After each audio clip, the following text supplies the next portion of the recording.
ദീപക, ഇനിയിപ്പോ കുട്ടികളെ നേരെ രക്ഷിതാക്കൾക്ക് കൈമാറുമല്ലോ അല്ലേ? രക്ഷിതാക്കളും അവിടെ ഉണ്ടായിരുന്നല്ലോ. അപ്പോൾ ഈ 3 കുട്ടികളെയും ഒരുമിച്ച് കൊണ്ടുപോയോ?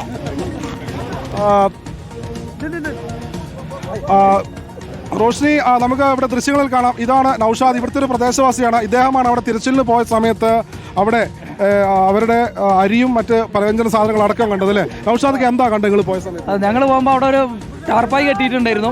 അതിൽ അരിയും പിന്നെ കുറെ സാധനങ്ങളും ബേക്കറി സാധനങ്ങളൊക്കെ ആയിട്ട് കണ്ടിരുന്നു. 5-6 റൗണ്ട് തെരച്ചിൽ നടത്തി, ഏറ്റവും അവസാനം കണ്ടെത്തി. ഞങ്ങളെ കുന്ന് മൊത്തം നിറഞ്ഞ് ലാസ്റ്റ് ഞങ്ങളെ പിടിച്ചെന്നാലും ആനന്റെ മുന്നിൽ വരെ പോയി പെട്ടിക്കണേ. ആനന്റെ മുന്നിൽ വരെ പോയി 4 ആനന്റെ മുന്നിൽ വരെ പോയി പെട്ടിക്കണേ നമ്മള്.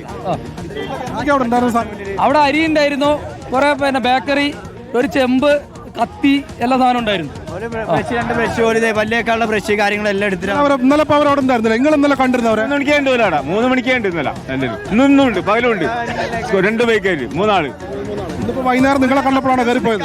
അല്ലല്ല, പോലീസ് വന്നതിന് കയറിപ്പോയത്.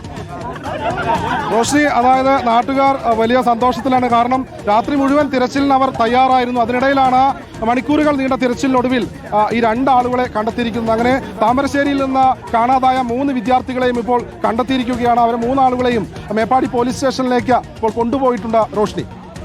ഓക്കെ, ദീപക് മോഹനാണ് വിവരങ്ങൾ നൽകിയത്. എന്തായാലും കാണാതായ 2 വിദ്യാർത്ഥികളെ കൂടി കണ്ടെത്തി. അങ്ങനെ 3 പേരെയും കണ്ടെത്തിയിരിക്കുകയാണ്.